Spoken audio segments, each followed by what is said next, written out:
So, Dana and Matt, thank you so much for sitting down with me today. Yeah. Hey, thanks for having us. So we have Matt Brawley, creator and executive producer of Amphibia. Hi Dana there. Terrace, creator and executive producer of The Owl House. So thank you guys for taking the time to sit down with me to talk about your shows. Matt, I know Amphibia is currently airing right now. I know Owl House is currently on hiatus. But hopefully, we can talk about it. I know, it's sad. I'm sure a lot of fans are sad right now. But hopefully we can talk about some cool stuff about your shows going on.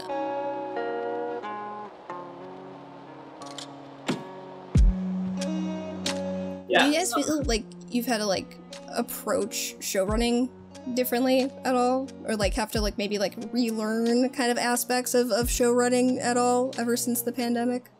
I think there is definitely a difference in show running in person and show running through Zoom and through email. For one thing, tone gets completely lost in emails. Oh, so yeah.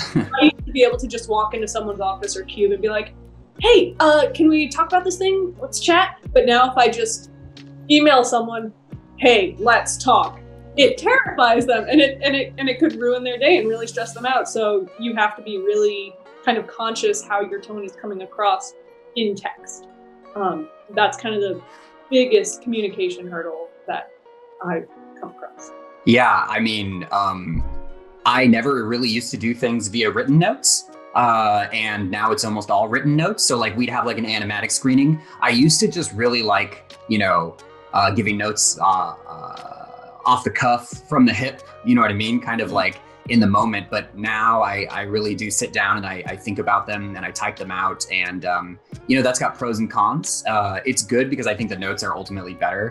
But, there is a certain kind of spontaneity that's missing. It's different. Also, I used to have a lot more people in everything. So if there's animatic blocks or animatic sessions, I would normally have the director and my story editor and, the editor is there chiming in too. And there was a lot more people talking about the product.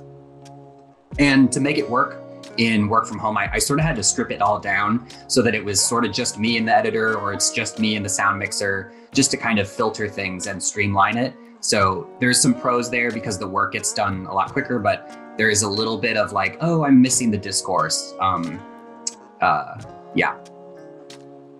I mean, I feel that being in the moment with somebody and talking about things can sometimes spark an idea or something like that. So I understand that, but I do appreciate just as a viewer, I appreciate all the work you guys have put in with you and your crews, because I know making cartoons is hard enough as it is, and I'm sure with the pandemic going on the past year has been pretty rough. There's also if you guys all just watched a storyboard pitch together or you saw some designs or whatever it was, you might pass someone in the hallway and be like, hey dude, that was awesome. I really thought that was fantastic. And you kind of miss those little interactions where you get to tell someone that was so great. I really enjoyed it, because you're just moving on to the next thing in work from home. So I think it's a little colder. I don't know if you agree with that, Dana. It's just a little bit more Absolutely, because a lot of those interactions would happen me, Matt, we probably have the same amount of meetings as we would before, but now since they're all in Zoom, there's no break in between the meetings. It's just click out of one window, go into another. So they used to at least give us 10 minutes to literally run from one office to another. And during that run is when I would pass people and be like, great job, love that design, killer storyboard. And you just don't get to really do that. Totally. Yeah. You would also pass a writer who was I had an idea or I was thinking about something. Oh my God. I started doing that classic Hollywood thing. Walk with me. That's that. I love walking and talking. It was so fun. Yeah, there's a lot of if you walked by somebody's office, someone might be like, Dana, come here. You know what I mean? Just look at this. And you're excited to go see whatever it is. And that's not quite there in work from home. There's also a little bit of sorry. That's just Domino's awake and wants attention. When board artists pitch boards to you, or even just being in a design room with designers and you see something cool, showing your reaction to that cool thing to your board artists or designers, fuck, hell yeah.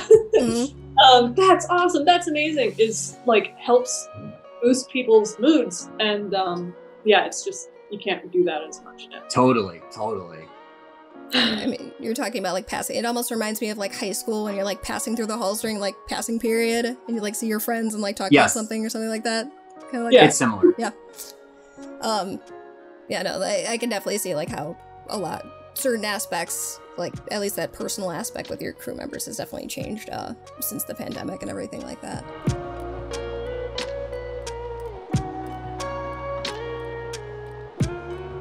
Now, I watched your interview for Rise Up Animation last month. Thought it was interesting that neither of you really had that much writing experience prior to getting your shows greenlit, which is like insane to me, especially since like how serialized your shows are and like with this whole overarching theme and everything like that and story. Was it scary at all to step into this role for you? Matt? Yeah, absolutely. Oh, yeah, terrifying. And I think that, you know, there's a lot of kind of like fake it till you make it, in the sense that like, you know, you're gonna do your best and you're gonna like, I'm sure our pilots were sort of the first things that we like wrote. And, you know, you just kind of had to do your best and get to writing a script and kind of figure it out. And I think that, you know, it was scary and there was a learning curve, but like, you know, there's a natural kind of like, you know, we all love movies and we all love shows and we've all read books and we love manga and anime. And so like, you sort of know when something's good, like, you know, intuitively when you're reading it and when you're writing it. And I think that both Dana and I really fell in love with writing, you know what I mean? In the sense that like, it's fun and, you know, there's a lot that goes into it. And I think that like, it was intimidating, but, you know, it was something that I think we could definitely pick up along the way. I know it sounds like, you know, like you go to school for writing and you it can be a whole like major for you and all this work and stuff. But like, I think honestly, like what makes you a good writer is just doing it anyway, like getting into the trenches and sort of like taking a stab and making mistakes and, you know, I don't know, doing some bad scripts to get to the good ones. And I think we did that. Like we did the work to kind of get to that place, right, Dana? Like, yeah, absolutely.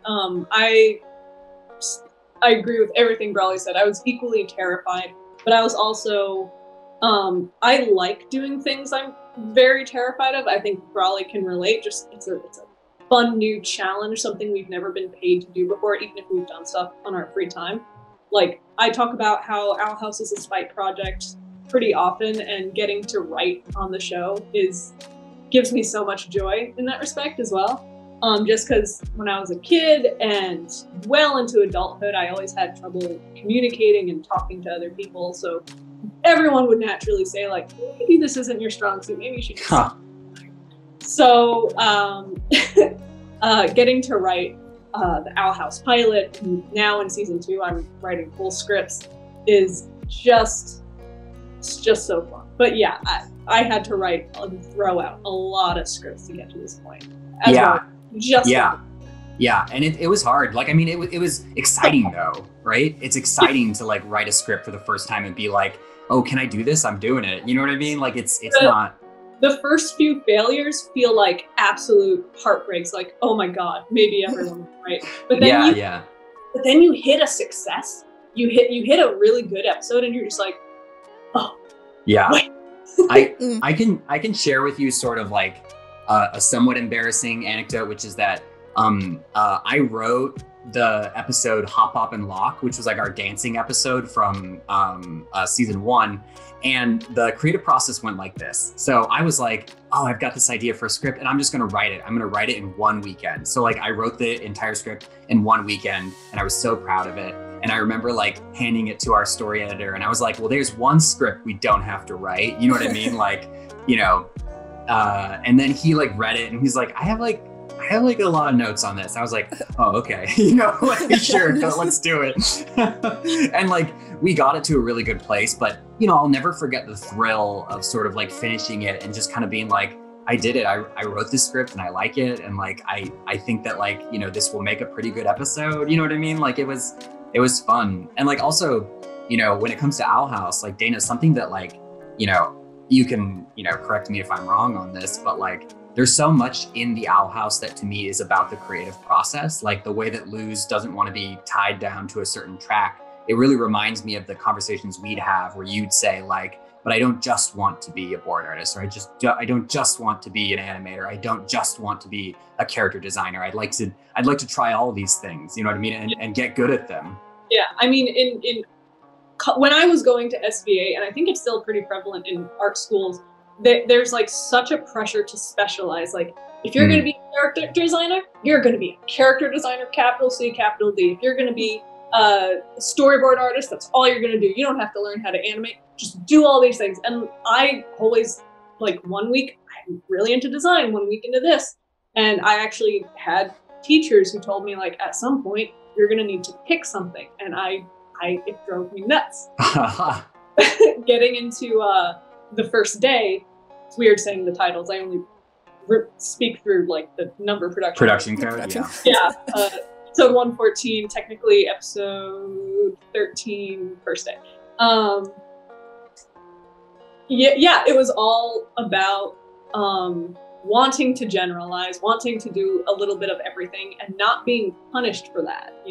Being allowed to creatively explore things and not being seen as a delinquent for not having a focus at such a young age. Yeah, and also like you having been a board artist makes you a stronger writer for animation. Like it really does. Yeah, I absolutely, like, not every writer needs to be a board artist and vice versa, but it does help. It definitely helps. Yeah. I mean, for you, Dana, I know you're saying that, you like to be in a little bit of everything. So, I mean, for you as like a showrunner, I mean, is that like really awesome for you to be kind of like involved in every little aspect of the show? I love this job. Some days it can be absolute hell, but I love like being in editorial. I love being in records. I love writing. I love getting to board little bits and give pre-design to my board artists, like little sketches to help guide the team. I love it. This is definitely my happy place.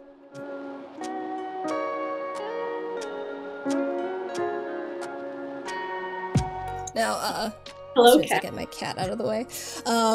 Now I know you guys were saying about like, like failed scripts and stuff like that, and not feeling like you hit it. Was there a time as a showrunner, like either like a period of time or like a certain amount of episodes, where you felt like you were still kind of feeling out like the story, the characters, the tone, the themes and stuff like that with your crew, and still kind of like feeling things out?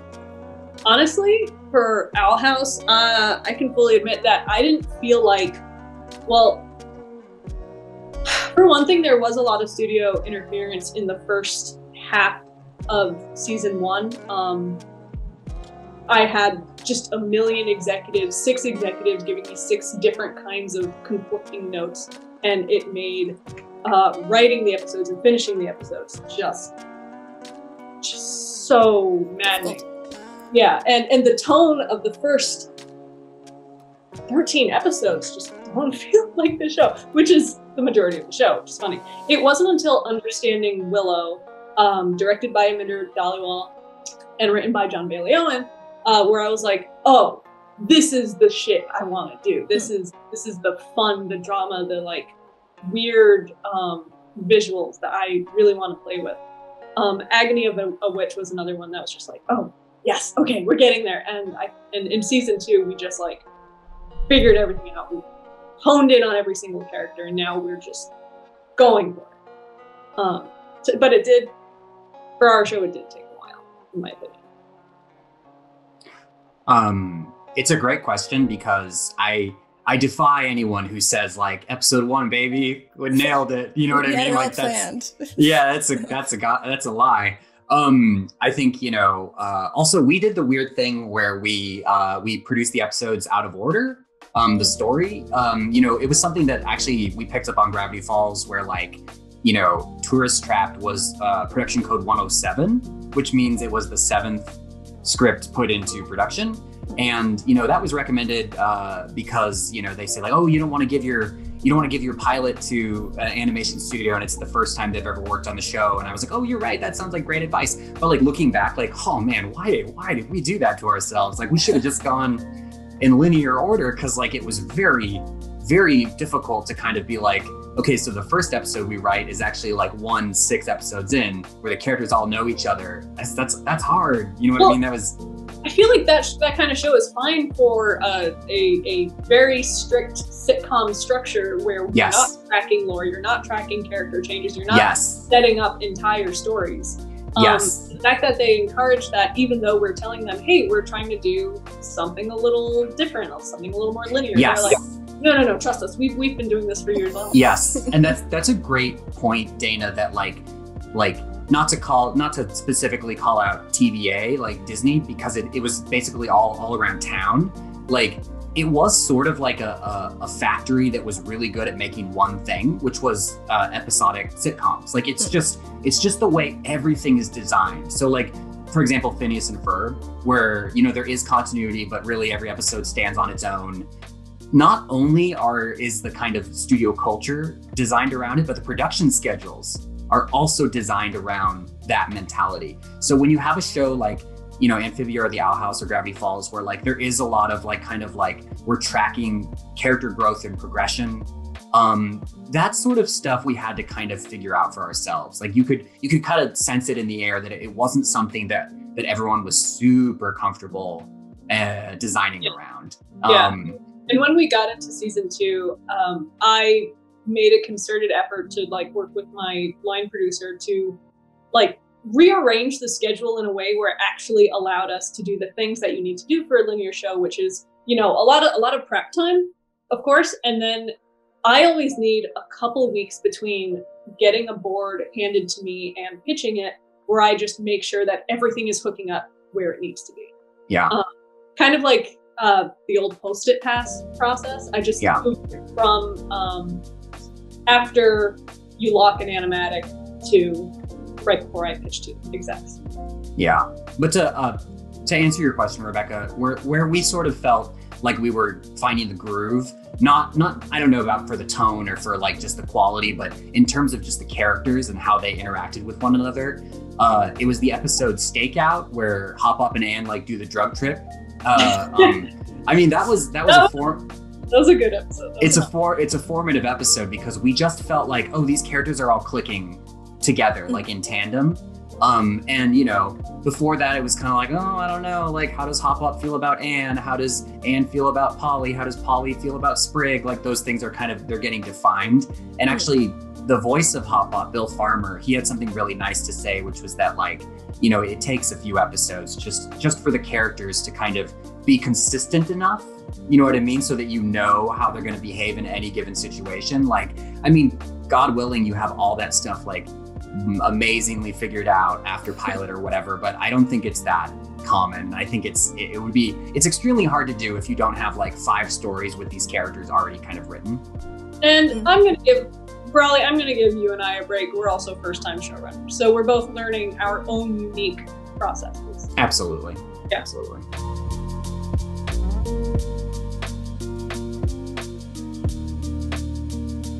Like, in terms of the writing and stuff like that, I feel for both of your shows, a lot of the appeal of it is, this like world building and, people make theories and you guys have codes and languages and all this, stuff in your shows for, older viewers that they can like and appreciate. That's going to go over most younger viewers' heads. I know probably by like Disney Channel standards, your shows are targeted at like older kids, but they've really resonated with older audiences. Like, did you guys anticipate that? Is it reassuring that your shows are connecting to a wider range of viewers? It's what we wanted, right, Dana? Like, it's specifically what we wanted. Yeah, I definitely pitched my show as a, PG-13, 13 to young adult area, which doesn't exist in TV for no reason. Yeah, it's the mystery demo, sort of. Yeah, and I am very happy to see that it is resonating with that. My targeted audience. I still love that kids love it. Like whenever I see a photo of a little kid wearing like a king costume or has a boot kick, Yes. Yeah. Dana, you said like specifically you wanted like a very specific age range, right? Like sort of. Yeah, well, I like making moody stories with moody characters. That's just like prime high school emotions, like yeah, angst. Yeah, angst. I think that, you know, I think ultimately we're all after the kind of like, we want shows that reward, you know, people who are watching it, you know, multiple times and with continuity in mind, and you know, the intelligence is not something that we are ever like taking for granted, but it is something that we are hoping that, like, you know, we don't want to insult anyone, and we want people who are looking for something more meaningful, they can find it with these shows. I think that, you know, I've worked with a lot of people who, and this is valid too, but it's not really the kind of work I want to do, where I hear this comment a lot, which is like, well, don't forget the kids. You know what I mean? Like, don't forget we're making stuff for children, and don't forget that sometimes, you know, the thing that's going to play the best is maybe a character getting pantsed or a fart joke or something like that. And for me, like, I totally get that, but like, it's just not what I want. You know what I mean? Like, it is, there is a little bit of like conflict there though, because I know a lot of times these big studios, they would prefer that. You know what I mean? Yeah, they definitely, I think they definitely wish that Owl House was a comedy. But if you want to, I think me and Brawley have a similar goal where we both grew up on anime, who doesn't these days, and that's kind of around the stuff we want to make. Slightly older audiences, more grounded, real emotions and scary stories. And for us to get there, to get to the point where we're telling the real big stories we want to tell, we gotta push forward this like for kids, but can also be for adults. Well, and both shows were sold as comedies. It was like front and center, center comedy, right? Dark fantasy comedy. It's like, yeah, how many labels you're gonna throw on this? Yeah. And that I'm following your rules. Yeah. I mean, just like in animation as a whole, do you feel like there's like an absence, like in Western animation specifically, for like young adult animation? Because I feel it's very separated, like, all right, here's kids and then here's adult animation, and usually adult animation falls into comedies, and like there's nothing, no anything that like Owl House or Amphibia is doing for like young adult or adult audiences. I mean, do you think that's like something that should be pushed for going forward? I think it would benefit studios and streaming services to start creating that content for that gap. Like, people are clamoring for it, and now's the time to start bringing in the creators, because the creators also want to make more of this stuff.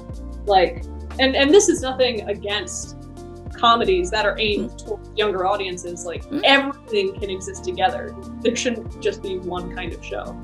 But it's just kind of a wasted business opportunity for these studios. I don't know why they're not. Yeah, it's very lopsided too. Like, there aren't many, like, you know what I mean? Like Avatar: The Last Airbender or Infinity Train, which I would say are leaning a little bit older. You know what I mean? Yeah. Like, they still have to conform to these, you know, younger rules, these standards and practices for younger audiences. Like, they don't. Can you imagine Infinity Train, but got to show blood? Yeah. It's really, it's a good question though, because like, you know, when you say for adults, we don't mean like gore necessarily. Right. You know what I mean? Like you mean like adult themes. You know what I mean? Like certain things that, like, you know, maybe challenge the viewer a little bit more without getting into kind of like, you know, not a lot of gross stuff, you know, like it is tricky and nuanced.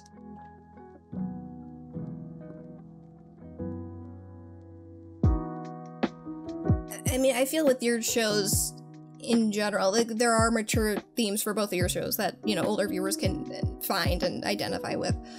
Specifically, I see a lot of time on like comments in my videos or just on like Twitter, social media.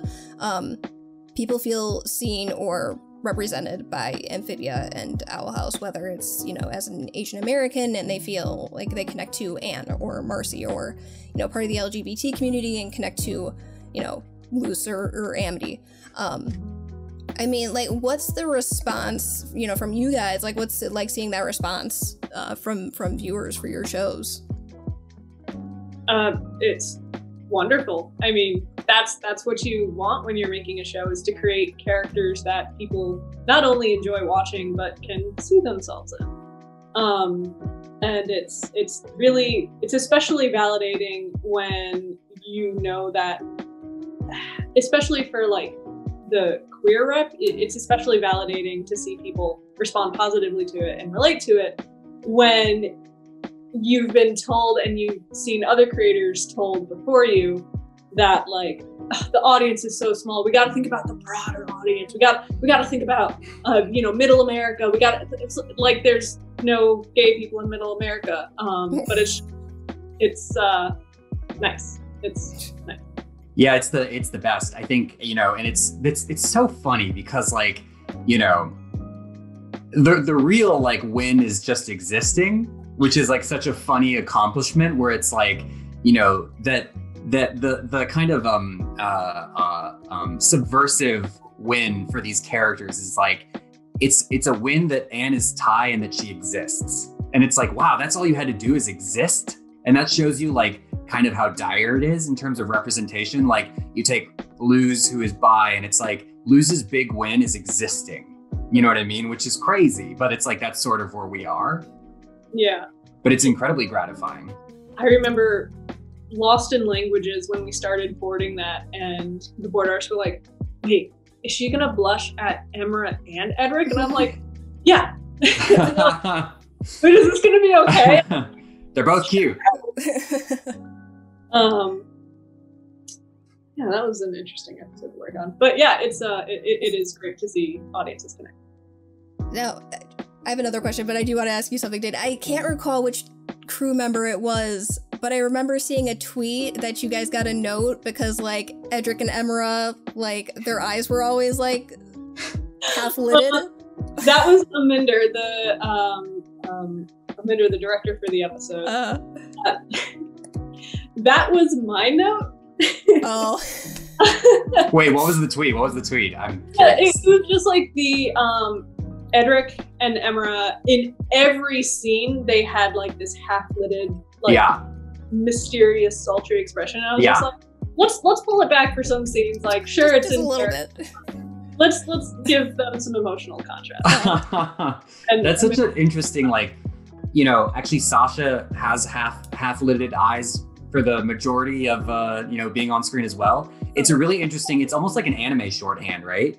Which is kind of like, this character is too cool for school a little bit. Yeah, I think that's the intention that was coming across. Just like, they're super cool and they know it. But they shouldn't be that cool. And they're not sultry. You know what I mean? It's just that's not the intent. Yeah, no. I just remember seeing that tweet. I just had to ask about that. Oh, look, an appearance from Ghost. Yeah, she's looking at the birds. So going back to kind of like audiences resonating, like, I'd have to assume that you guys felt the same growing up, that you guys didn't see yourselves in the cartoons that you were watching, especially as we were just talking about, a lot of cartoons are, you know, like comedies, and it's like this very kind of like cookie cutter kind of, you know, thing for every single show. So I mean, what's it like for you guys now being in the position where you're just like, I can make the shows, you know, the stories and characters that I, you know, wish I had, you know, back then? Well, we're very lucky, you know what I mean? Like, to be in this position to be doing that. I think that, you know, I 100% growing up, you know, Asian characters, I would always gravitate towards them, or I would create them, which is what I see like a lot of people doing, where you'd look at a character, like I remember Terry McGinnis in Batman Beyond. I was like, he's definitely Asian. Like, he definitely is. Like, there's no way he's not. And like, it, you know, kids do the same thing with like, you know, characters that they're kind of like projecting on even now, where they'll be like, oh, he's definitely bi. You know what I mean? I definitely see it with this character. And I felt like I did that a lot too. And then like later I would learn like Terry was a clone of Bruce Wayne. What? You know what I mean? Like, what are you talking about? Are you insane? Like, he's the most Asian guy I've ever seen. Probably spoiler alert for some of us who haven't gotten to the end of Batman Beyond. Oh, sorry. I think really too fast. I'm gonna have to put a spoiler warning for Batman Beyond now. For I think weirdly that's a spoiler from Justice League, and it kind of like ties back to Batman Beyond later. But yeah, I mean, it's been great. Like, I mean, I think that even to put one Ty character out into the cultural zeitgeist is like huge for me, at least. Like, I don't know. Yeah, same. I remember just being desperate for not just the one female character, but having just like a cast of female characters who are all different and like of different ages too. Ida's probably my favorite character to write just because she is an adult. She's in her 40s. It's just like something I was desperate to see forever. And of course, the LGBT stuff and getting to see characters in gay relationships. I feel like Rebecca and Noelle already very much paved the road for that, and I'm just normalizing it. But just the fact that we are here and we do get to do that is fucking rad. Yeah. Rad as hell. You bring up a really good point, Dana, which is that variety. So like when you have 4 female characters and they're all wildly different, you have not sort of fallen for the trap of implying that all girls are one way. Do you know what I mean? Like, and it's the same thing like, you know, with Marcy, and you have Anne and Marcy. Now you have 2 Asian characters, and we're not saying that Asian characters are one specific way. There's variety there. I think that's, you know, Frozen, love it or hate it. What was so appealing, I think, to so many people was that you had 2 kind of dynamic female characters that were very different, and they were both leads. And I think that was sadly unique. Yeah, no, I think what you guys have done with both of your shows has been really awesome, and I'm glad to see that people are resonating with it. You know, I mean, again, I see it on Twitter and social media and comments all the time about how important certain characters are to, you know, people in their 20-somethings and older who, you know, didn't grow up with the characters that they wanted to see.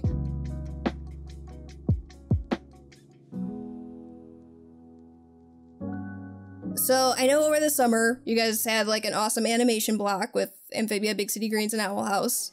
Yeah, that's cool. Over the summer. Yeah, that was a lot of fun. And not to say that like every episode shouldn't be hyped up. I feel that you guys, for each of you each had like an episode that was a bit more highly anticipated than others. Marcy at the Gates and Enchanting Grove, yeah. Right? So Matt, I mean, you waited like a season and a half to introduce Marcy, essentially, since she came in about halfway through, or at least the quarter of the way through season 2. Was there any particular reason why, you know, you decided to wait so long, or why you decided to kind of like pace out the introduction of Sasha and Marcy in the show like that? Yeah.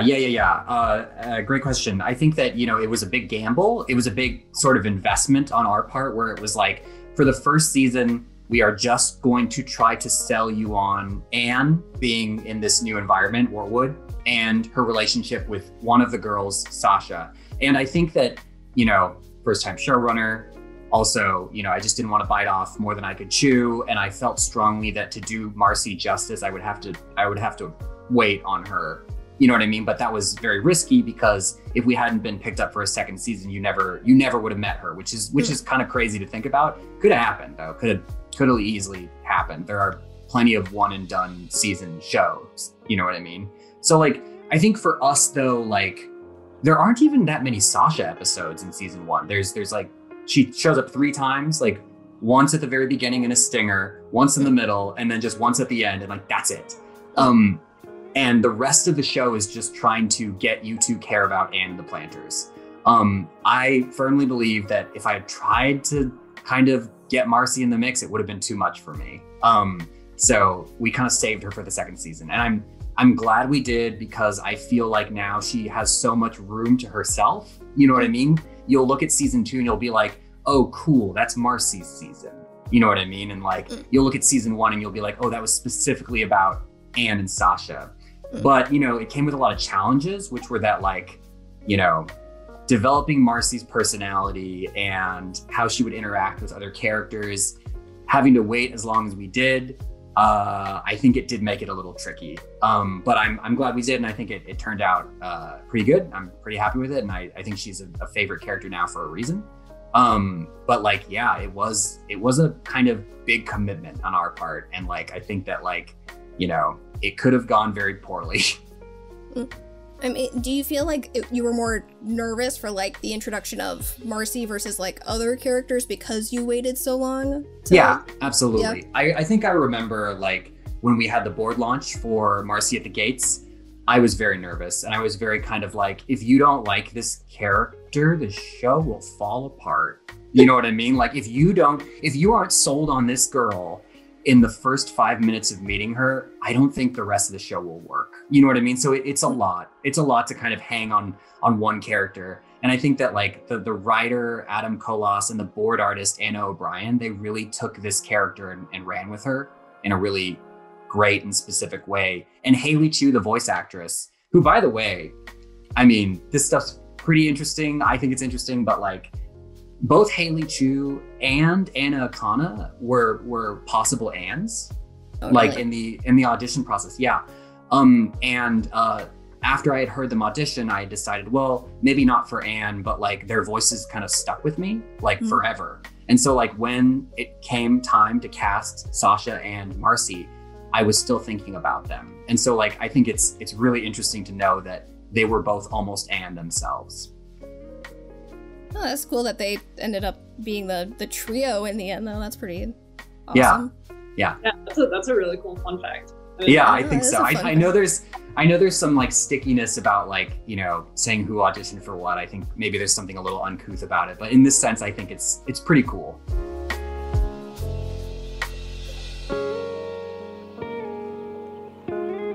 Now, Marcy's very, like, nerdy, and I feel that, like, a lot of people identify with her in that way because of how, like, nerdy she is, and she makes, like, a lot of video game references. You know, the day that we're recording this, the first Temple aired today, which was an awesome episode. And as someone who played, like, a lot of Legend of Zelda, I really like this episode a lot.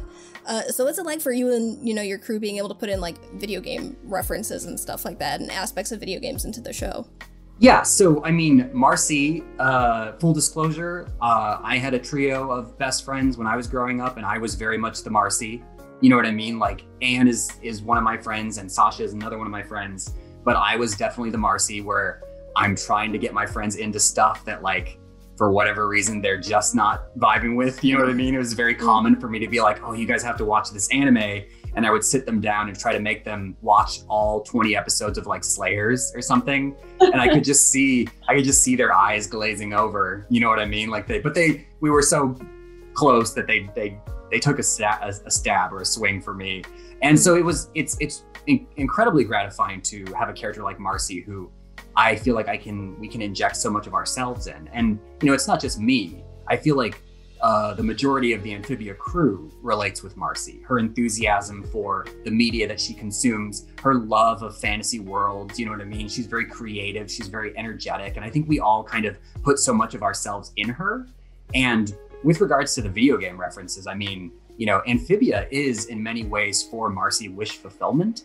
So I think it's so fun for all of us to kind of be like, okay, we have a Legend of Zelda temple. What does that look like for us? Like, what tropes can we play with? What visuals do we want to call back to? Like, I mean, it's been an absolute blast. And even like, you know, the stuff that Marcy references, we wanted to feel very specific. Like, she references Vagabondia Chronicles, which is obviously a combination of like Grandia and Valkyria Chronicles, but like you have to be a pretty big, you know, JRPG fan to know what we're referencing. And I think that's really exciting for us.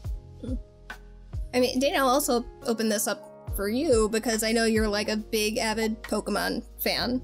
I know that you have like a lot of like monster and creature designs in your show. Do you ever find yourself kind of like falling back at all on like Pokemon designs for anything like in your show?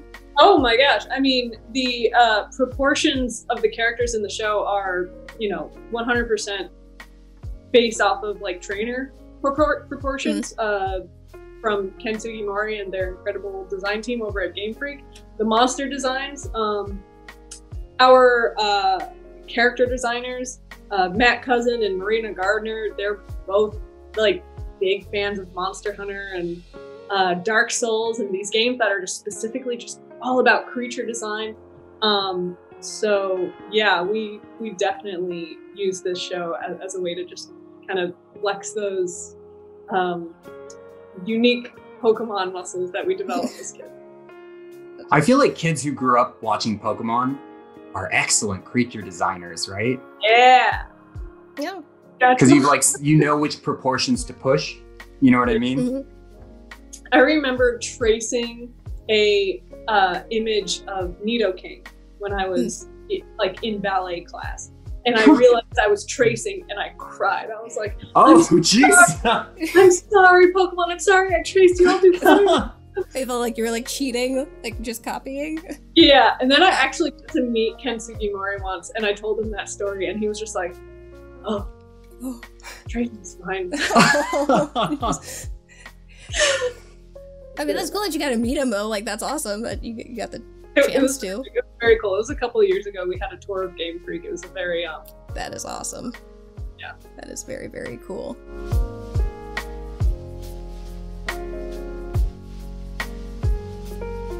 So Matt, with Mercy and Anne, like they're a lot friendlier than Anne and Sasha, but we still kind of see that Sasha has a lot of influence over both of them, and I feel that we see a lot of the time with, like, in animation specifically, like the kind of like bossy friend dynamic is usually seen in a more like comedic sense, but I feel that Amphibia kind of explores the more realistic ramifications of having those kinds of friendships. Why was that like important for you to include in the show? So, you know, as I already mentioned, like the trio of Amphibia are sort of based off a trio I had. And, you know, the Sasha-esque member of our trio was not a bad person. You know what I mean? Like, and this is a really interesting, like, and I see it all the time in online discussions, like talking about Sasha, what's wrong with the girl? You know what I mean? Like stuff like that. And you know, the thing is that she absolutely is a person and has very specific motivations and, you know, probably reasons that have led her to be the way that she is. I think what, you know, and everybody is craving this right now is that, like, you know, you want to have these characters with depth, with, you know, they're real people. And I think that when it's played for comedy, like in older cartoons, they're just foils at that point. They're not really people. So, you know, it is a big goal of mine that, like, Sasha as a character is treated with a lot of respect in the sense that, like, you know, we put a lot of thought into what makes her tick. You know, and it's interesting because even though she's based on like a very real person, I did have like an interesting experience when I was even younger. I remember hanging out at the swimming pool.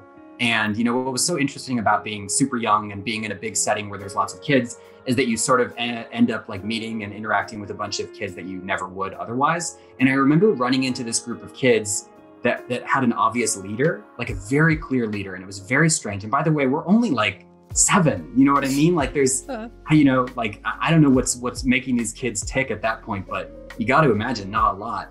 And so what was crazy though, is that this kid who was very much in charge, and I remember blonde, and actually he had like a rat tail. Do you remember that like hairstyle? But anyway, and like really blue eyes too. I remember that. But like he did this crazy thing where he said, I'm going to count to 3. You know what I mean? To like the other kids, I'm going to count to 3. And when I count down, we're all going to do what I say. And I remember just thinking like, man, that's so terrifying. Like even at a young age that you had this one kid that could somehow like had, I don't know if it was charisma or presence, but something about them was able to kind of bend other kids to their will. And I remember that like even years after that experience, like I never forgot it because like I had just met this kid and I was already like, yeah, sure, Bryce, whatever you say, you know what I mean? Like whatever you want, dude. Like, right. Well, yes. It's cool that you got to like include that in the show. Cause I mean, we see that with Sasha, like that's a tactic that she uses on Anne in the show.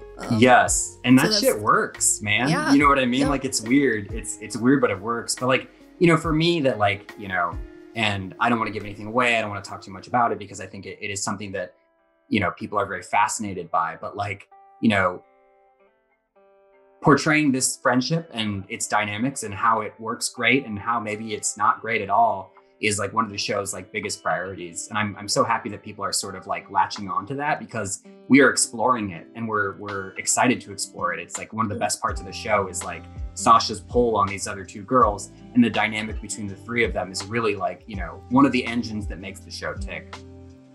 Yeah, I feel that the reception to Sasha has been like very positive for her being kind of like, you know, this like bully kind of character in the show.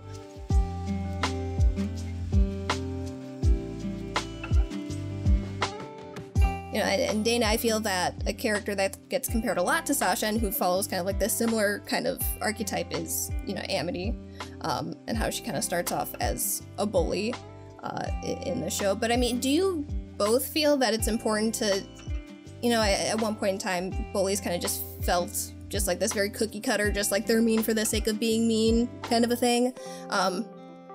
But I mean, like, at least with Amity at this point in the show, we've kind of seen a little bit of insight into like her home life and her connection with her family. Do you always feel it's important to give characters reason and motivation for the reason that they behave or act?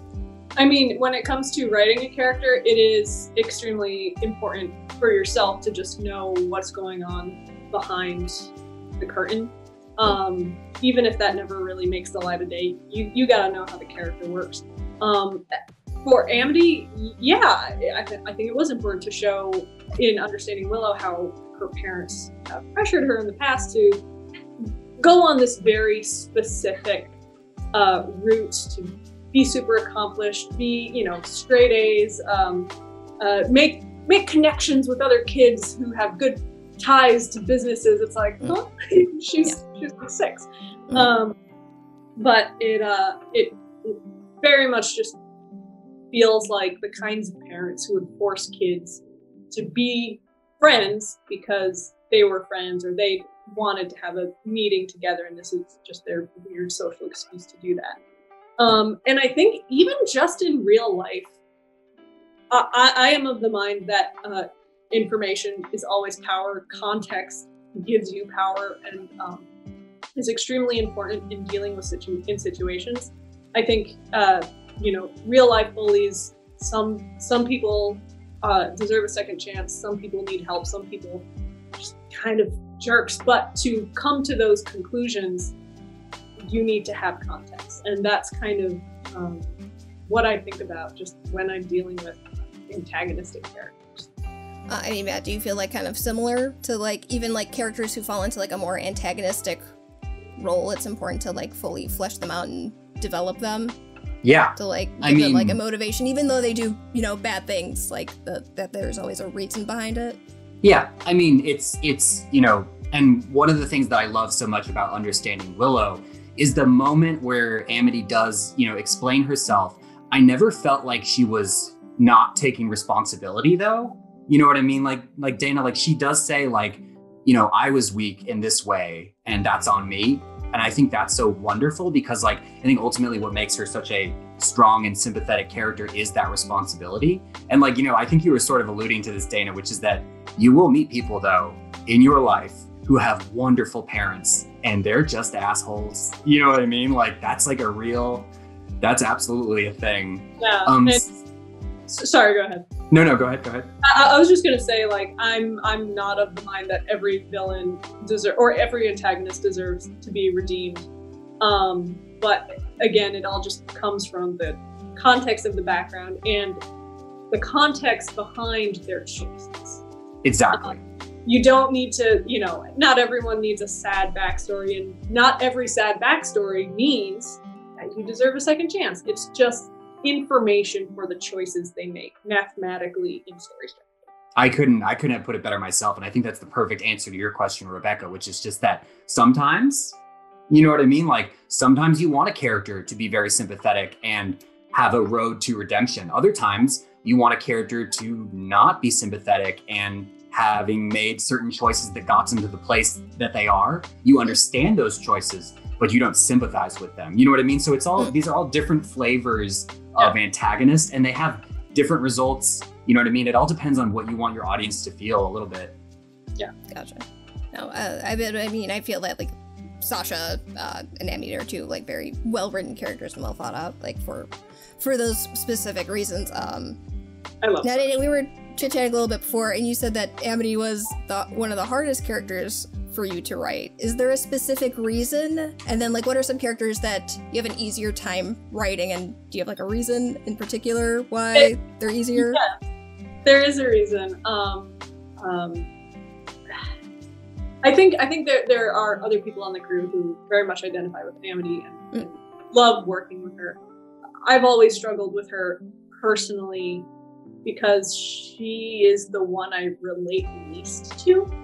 I get what it's like to, you know, hurt someone and have to apologize and take responsibility for that. I get that. I think a lot of people, almost everyone has been in that situation.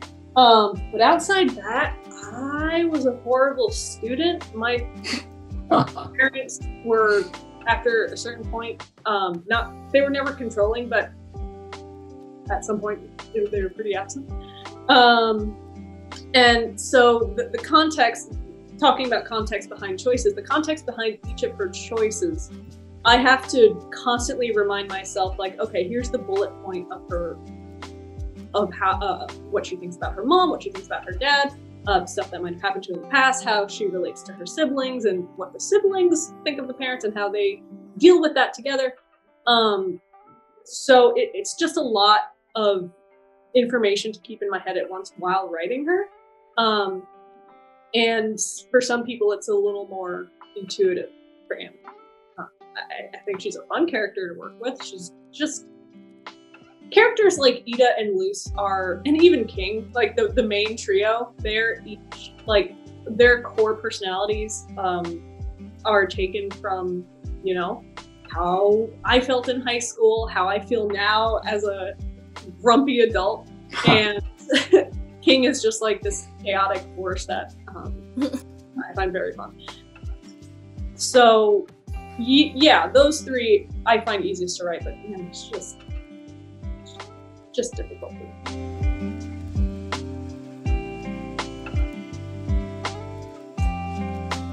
Now, do you find it interesting when, like, you know, you have a harder time writing for a certain character, or like just in general of certain aspects of your shows, and then like fans or viewers just like absolutely latch on to them? Is it interesting to see the response and reception to certain things like that? It is. There's some stuff that's very unexpected. I remember in writing the first season, our writers, Molly Ostertag specifically, kept saying, like, Amity's going to be huge. And I was just like, we'll see. She called it. She had a crystal ball, man. Called it. Totally called it. Put her in the Oracle track. But then there were just a few things that I wasn't expecting. I wasn't expecting the reactions to Lilith. I don't really know. Cancel Lilith for like a week. Oh, the Lilith with the red X over her face. Yeah, there was a pretty lukewarm reception to Lilith up until Agony, and then immediately canceled. And then after Youngblood Old Souls, it was like, oh, okay, we'll see.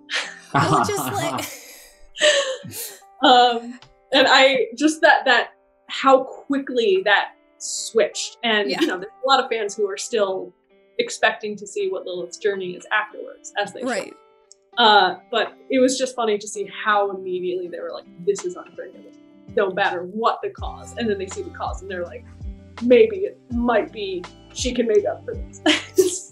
Well, it was just like the episode ended. I was like, we haven't even seen her side of the story. Can we like wait just like a week? Like let's just pump the brakes here, people. Like, let's put the pitchforks away. I love how passionate those responses are. I love when people get so like involved in the story that they feel such intense emotions like that. It reminds me of how I used to watch cartoons. I'd be like, I'm so invested. Yeah. And I mean, Matt, I'll open the same question up to you in terms of like, are you surprised to what certain viewers will latch on to and connect to? But I also want to add like an additional question onto this.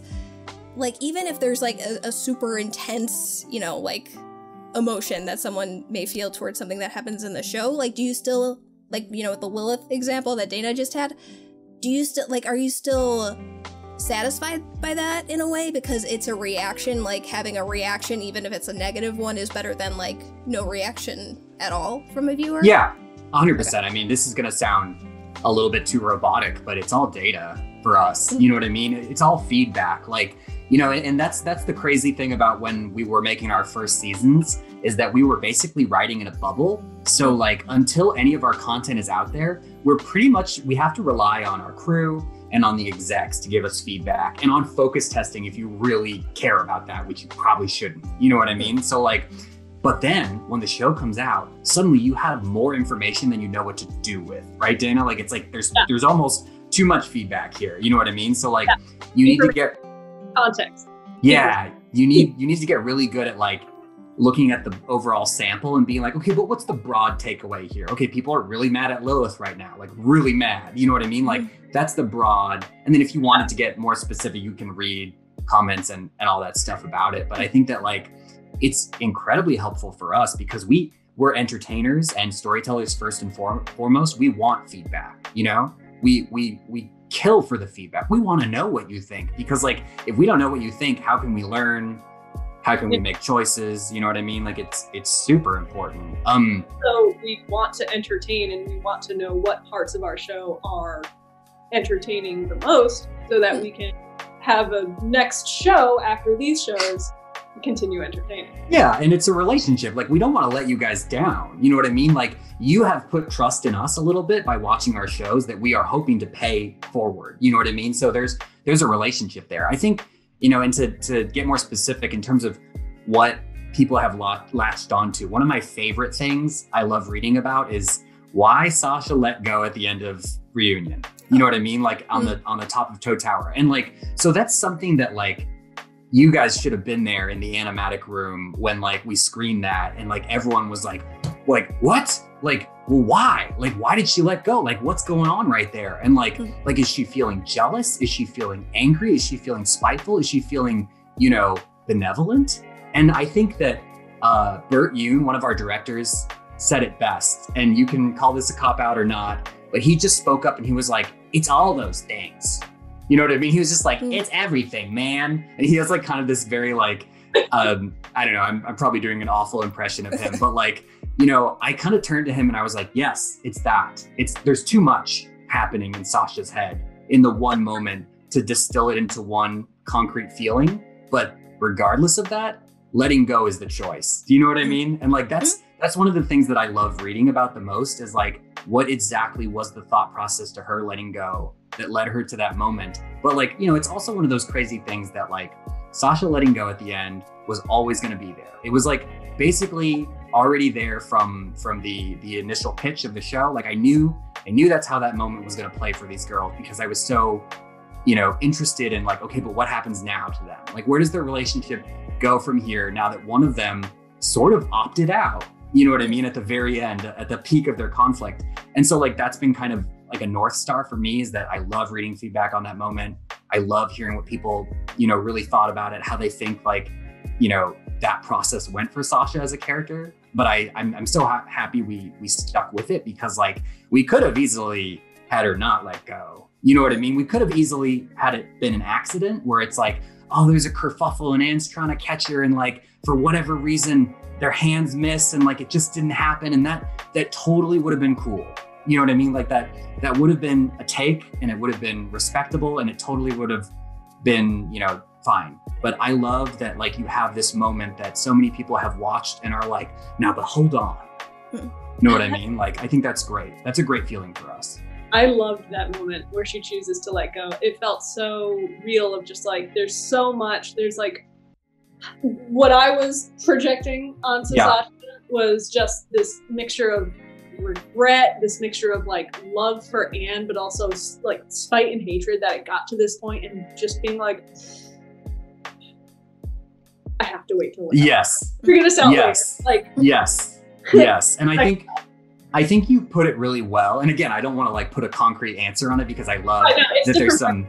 No, but I think what you're narrowing in on is there's something petty about it. There's something There's something petty, yeah, about like maybe you're better off without me. Puts a lot of emphasis on me and you, and like onus on the person you're letting go, yeah. which is very in character for Sasha, being manipulative. She might not even realize that she's manipulating at that point. It just comes so naturally to yeah exactly. I just love that you made that choice. It's very fun to watch. Thanks, man. I appreciate that.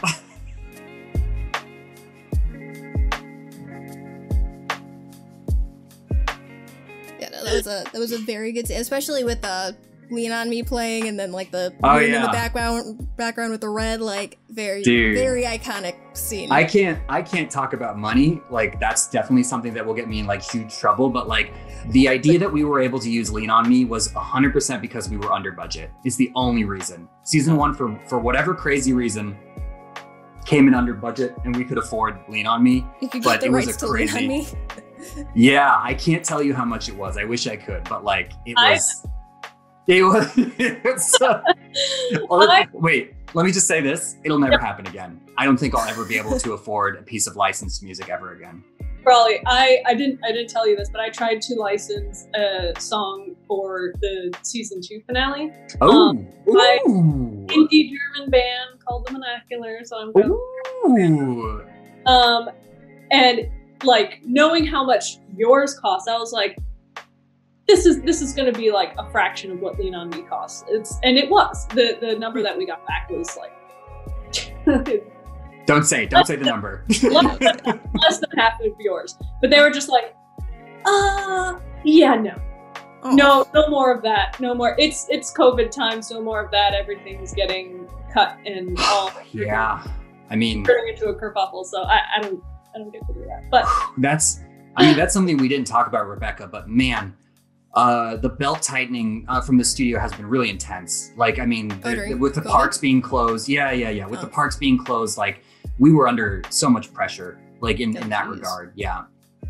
Oh man, that must be really rough for you guys, especially then, like, especially since you're, now in your 3rd season, your 2nd season. That must be even worse than just the 1st season of a show when you're just starting out.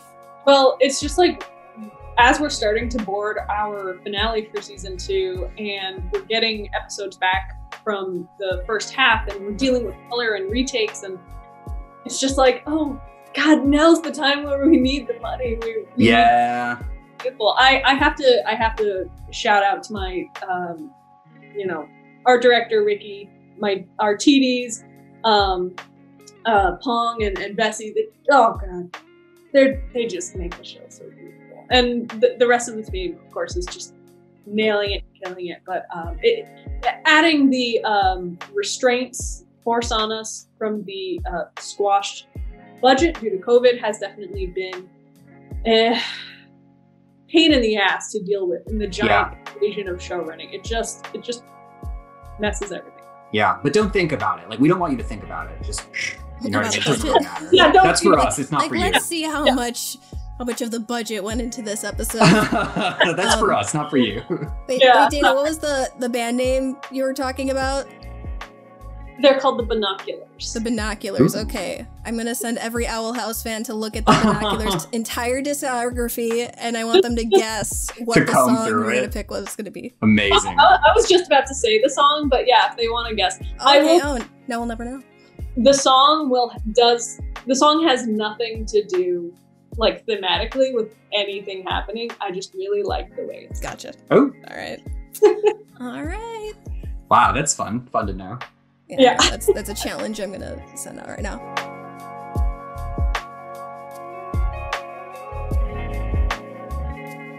Okay, so going back really quick to like fan feedback and viewer feedback. I mean, obviously there's like theories and all this other stuff that fans and people are putting out. Dana, for you specifically, with Grom, one of the connections that I've seen a lot is that in that episode in particular, Amity's fear is revealed to be rejection from Luce. But people have made the connection that Grom could also be a metaphor for the fear of being outed in front of peers. Was that like intentional, or did that just happen to work with the narrative that you had already established? The quick answer is that it just happened to work, and as a metaphor, people who do connect to it that way, their interpretation is completely valid. In creating the Boiling Isles, from the very conception of it in development, I wanted this world to be free of homophobia, free of transphobia, free of that very specific flavor of hatred. And it's just, I do think it's important to show the struggle many queer kids face in conservative homes and countries, but it doesn't quite feel like an inopportune time. But I also think it's equally important to just show this stuff being super normalized, especially because I knew that this show was going to be watched by kids and their parents, and the little Disney logo was going to be in the corner. Mm-hmm. And I don't think we should be leaning on Disney to, be the spearhead of any change. They are just a media corporation looking to make a buck. Right. But you just know that with a brand as widely known as Disney, seeing like a girl have a crush on another girl be completely normalized, no one really bats an eye on it. It just feels good. It just feels like, oh man, I wanted to see it normalized and just treated super, super chill. If there's any problems between the characters, it's over other story stuff, but never about that. That specifically. Kind of going off of that about, fans or viewers like identifying with certain things that, you didn't intend to put into an episode. I know for Marcy and Luz, a lot of people in the, who identify as neurodivergent identify with those characters specifically. Is that another case of just the writing happened to work out that way and people are identifying with those characters in that certain way? Yes, I think that, and that's something we want to be very sensitive to, which is that, and I think Dana put it really, really well when it came to the fan theories about, Amity's Fear, is that your interpretation of it will always be, valid.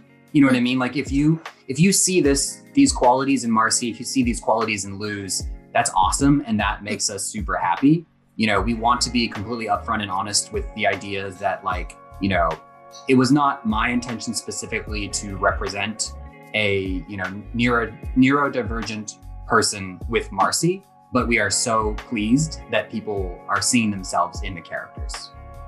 I answered a question similar to this on a Tumblr thing back in January. Goodbye.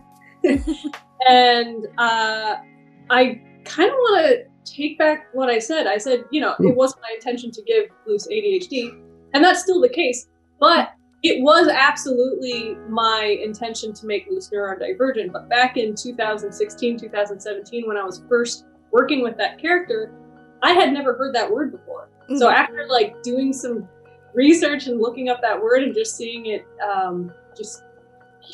more and talking to people about it, yeah, Luz is absolutely neurodivergent.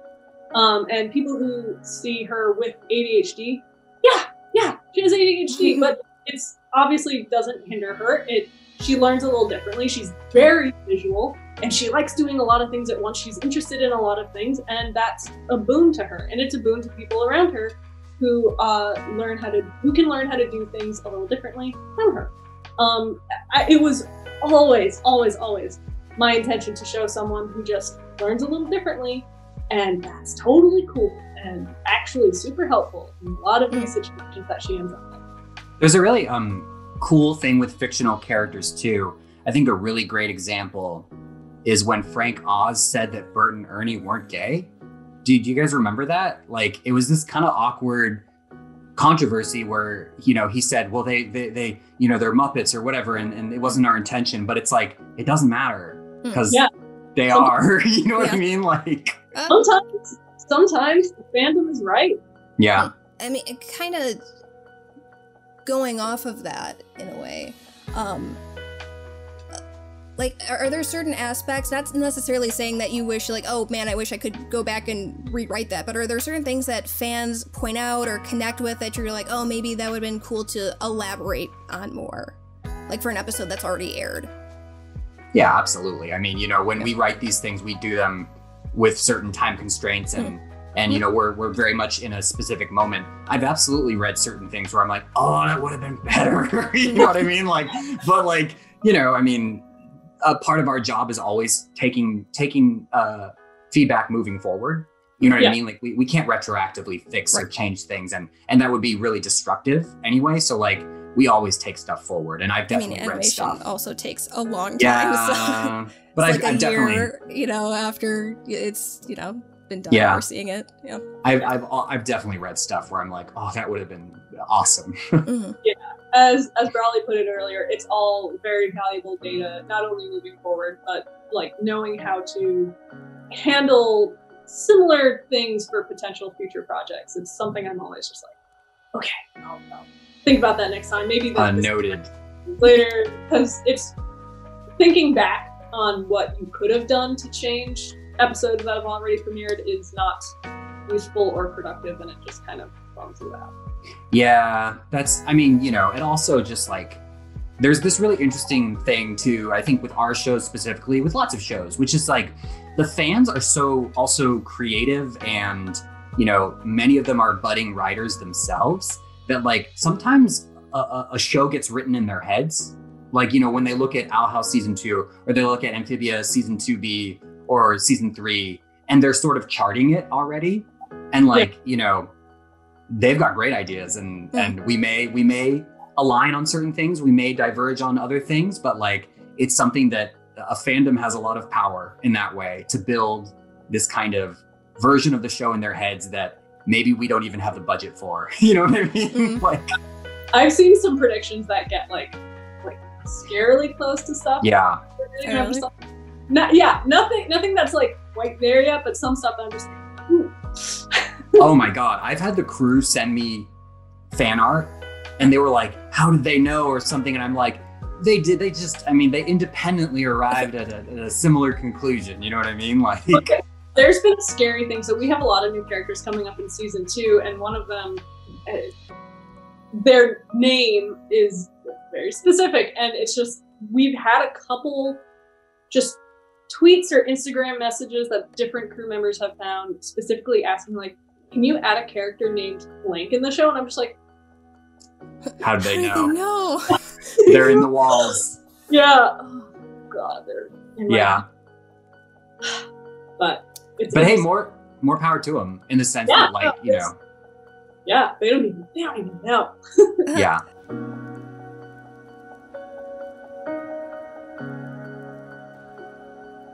Matt, I do recall very recently seeing, like, I know for True Colors, the synopsis was just like a bunch of question marks. I saw that there was somebody who got the last line by just counting the number of question marks for that synopsis. Like, that is insane. That's fucking crazy. That's crazy. I can't believe it. I can't even figure out how they did that. And like, so as near as I can tell, so basically the social media team, it's awesome. They're run by Julian. And basically he had this great idea of coding the synopsis just in question marks. So like it would be, the words would just be represented with question marks, but all the spaces and punctuation would be there. Yeah. And basically fans guessed the last sentence. And this is the only explanation I have. Have you ever played Hangman with someone? They were like exceptionally good. They see the spaces and their brain has filled it in with popular phrases or common words or whatever it is.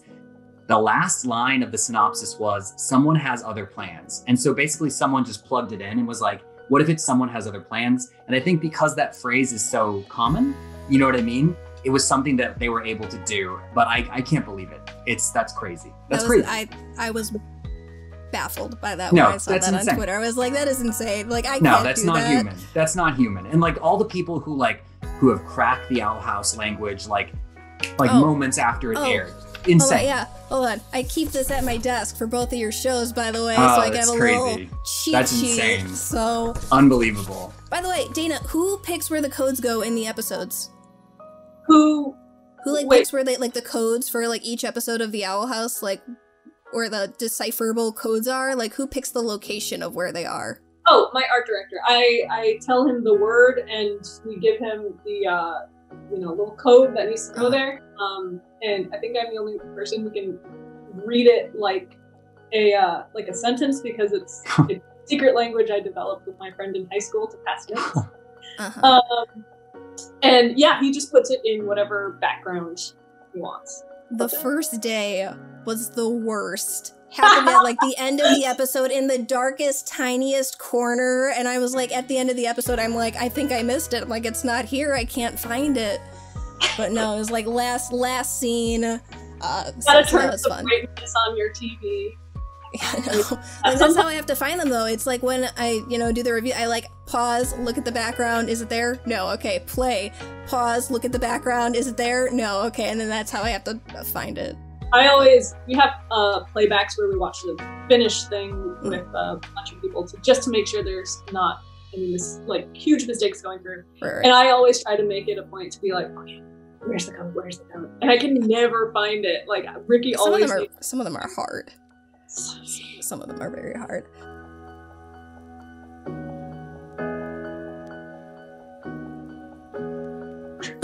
Now for the last question, I guess, related to your show specifically, I'm going to kind of set the scene here for you guys. It's July 7th, 2020. Days going as normal. Disney TVA drops 2 trailers, one for Amphibia and then one for The Owl House. Now, both these trailers were, like, awesome, because they were, like, these cinematic, like, kind of, movie-esque trailers for, promoting the show. And both of them were just absolutely fantastic. Matt, for you, it was, like, a year, basically, since, the ending of season 1. What was it like for you getting that trailer, released for, for the summer block and seeing the reception to that? Yeah. I mean, it's crazy how long people had to wait. I mean, how long they have to wait for these shows. I mean, they take so long and like, you know what I mean? Like it is, we're very grateful that people are like the shows enough to wait. You know what I mean? I think that these trailers are really difficult and interesting to put together. For us, that trailer specifically, we edited it ourselves. You know what I mean? Like, and that's something that like took a lot of convincing from our marketing departments who, they usually have a pretty tight grip on that stuff because the demo, like everything they do is geared towards specific guidelines. And I think that was one of the rare instances where we had edited something and we were like, please, can you use this? And they were like, oh God, okay, sure. And, we even got Hyper Potions to do a remix of the theme song. And it was such an important piece for us because it was really us putting our show forward in how we wanted it to be seen. So yeah, that was like a really great, moment for us. And we were very proud of that trailer. And we were so happy to see people kind of dive in and dissect it, yourself included, I think, at the time.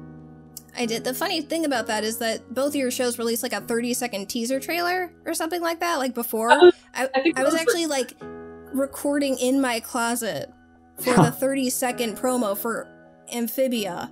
And I had notifications on for both of you on Twitter, and so, like, I got a notification, I didn't look at it, I just swiped up. I come out of the closet, and then I'm just like, oh my god, like, get rid of this, like, I gotta make a new script. But yeah, no, that was awesome. I mean, there was a much shorter time between the, where episode 10 happened, and then, episode, for the trailer happened for you, Dana. What was the reception like, especially since there was a lot of stuff in that trailer for The Owl House with where things left off? What was the reception like for you? And did you also edit your own trailer like Matt did with Amphibia? Yes. Yeah. I'm kind of a tyrant in that respect when it comes to working with marketing. We always try to put together our own trailers. The reception was awesome. I was a little worried that we were showing too much, but then considering like how much actually happens in the second half of the season, I was like, no matter what we show, it's going to feel like we're showing too much. That's just how much we've packed in here. I'm worried when we eventually have to do the season 2 trailer because I'm just like, everything's a spoiler. Yeah.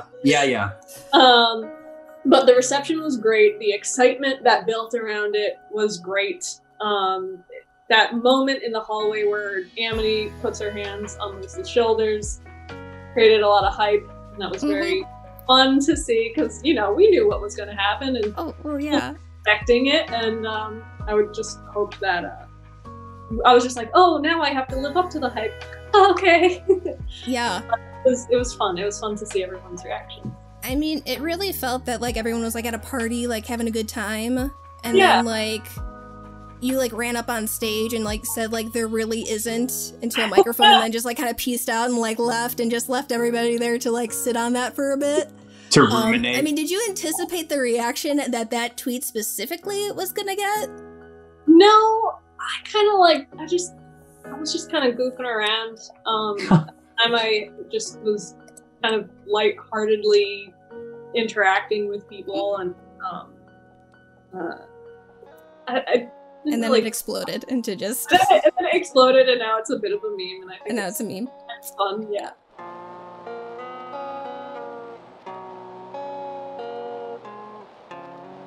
All right, so last question, just outside of your shows, but just during your time as showrunners, you know, I know this is your first time showrunning for both of you. What is something that you feel that you've either improved on or are most proud of during your time showrunning? It doesn't have to be showrunning specifically. It could just be like as an artist, as a writer, just as a person in general.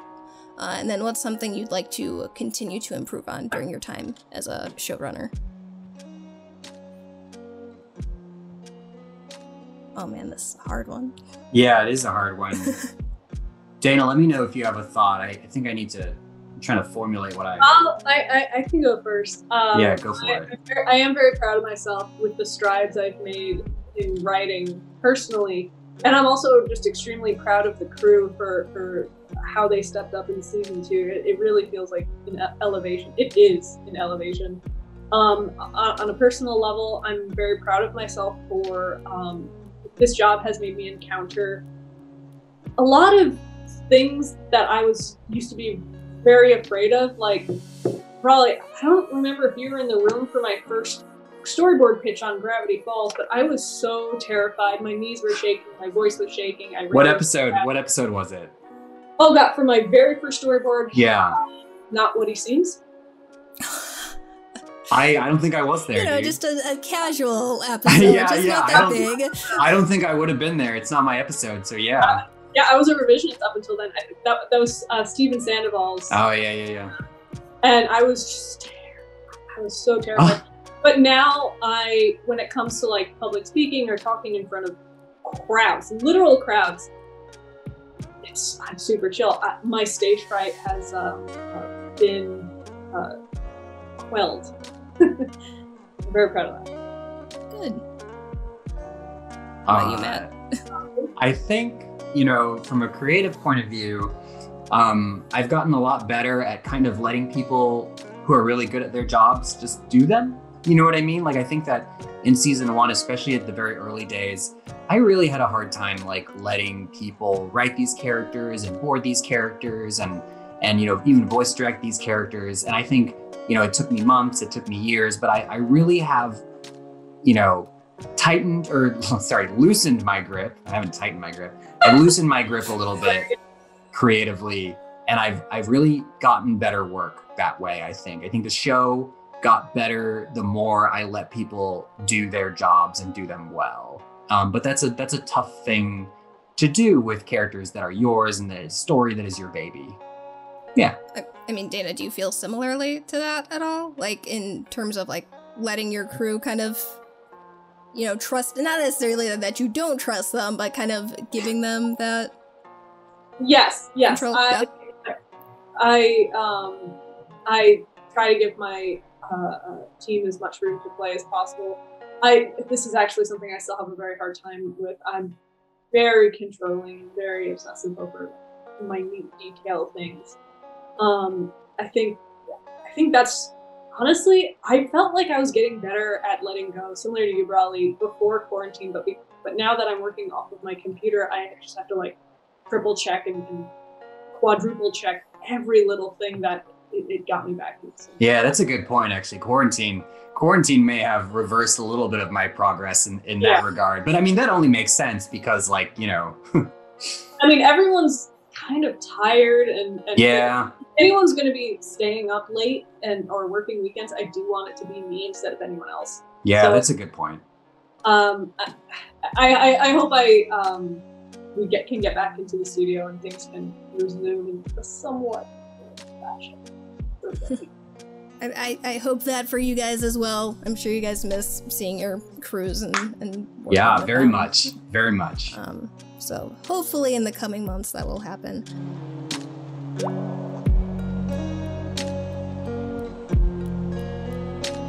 But to close things out, again, I know Owl House is on hiatus currently, but Amphibia is in full swing right now. I mean, as of right now, the first Temple aired. I don't know when this interview will go up, but is there anything that you guys would like to tease at all or plug for what is to come?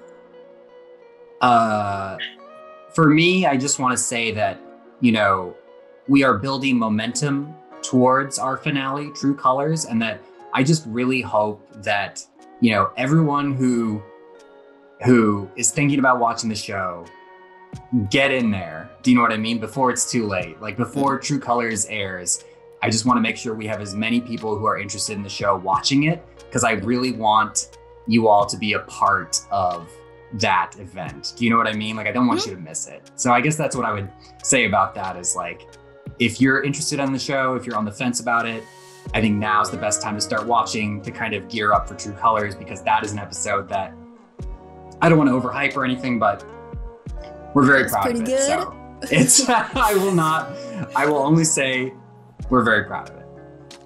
Cool. Good. Dana, are you thinking about something? I can't wait for True Colors. Every time we get an episode back in color, I take a bunch of screenshots to save them on my phone. So I'm just looking at whole episodes right now. Are you going to show something? Are we going to get an exclusive look? An exclusive look. Is it that really blurry image that was in your window last week? Maybe. On Instagram? Oh, there's so much. Just like it would be like someone's like hand or something like that. Right? It wouldn't be that cool. I'm sorry. I am like wasting your time right now. It's okay. No, you are good. I mean, I'm sure people will wait with bated breath for this. Oh, whatever. It's in the main title. Oh, so this is the actual image. This is what we. Okay. Oh okay, man, wait, is that... new main titles, right? New main title. Okay, is that Lilith? And then. That's all you get? Okay. It's okay. Someone's gonna take a screenshot. It's fine. Oh my god. I was wondering for the when you posted that, I was like, it could be like a video game. I'm like, it could not be in the titles at all. I'm excited about the new titles. I can't wait to see like, it was very staged. I'm like, there's no way that she like. I know. I noticed this. People were like, it's a video game, and I'm like, I was holding my phone up like. I know, and like I didn't want to get my hopes up, and then you posted the owl emoji after a while. I was like, okay, confirmed. It is part of the show. Good. Yeah, I have a hard time not sharing little tidbits all the time just because I'm so excited for everything. And yeah, me and Bradley, we are the same. We're like, we want to change the end credits. We want to update the theme song whenever we can. And there's just a lot of fun, cool stuff on the way. And like, they're for anyone who looks at that and says like, oh, she's giving too much away, I'm really not. I don't think they're going to think you're giving too much away. I think they're going to say you're not giving enough. They're like, no, we want more. Tip of the iceberg, man. Tip of the iceberg. Yeah, I have to not get in trouble with Disney just yet. I have to. Yeah. Well, I'm sure fans will appreciate that. I was not expecting that, so thank you. I was not expecting to get the confirmation of that blurry image in your window from last week to be on here. I was trying to be cool. Sorry. But thank you guys so much for taking the time to sit down and talk about your shows and show running and your experiences and everything like that. I mean, I love hearing about it. I'm sure other people love hearing about it as well. And just thank you again, especially during the quarantine. Both your shows have just been so awesome to have as just like an escape for a little bit out of all the craziness that's going on in the world. Is there anything else that you guys want to plug or sign off with really quick?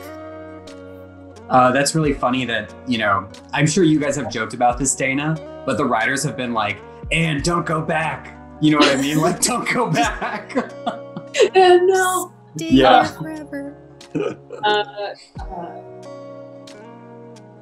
Our writers have a lot of our jokes revolve around Bartholomew because he's a secret favorite character on the show. Oh, really? I love his name. Bartholomew.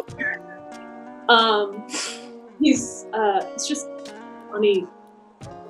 You want to give him like a rat? It's just funny. Anyway, the name. Huh? Who came up with the name for Bartholomew? Zach Marcus, one of our staff writers. Gotcha. All right, cool. I didn't mean to cut you off, by the way. I was just very curious about how Bartholomew got his name. I was just gonna say, be gay, do witchcraft. Awesome, sign up.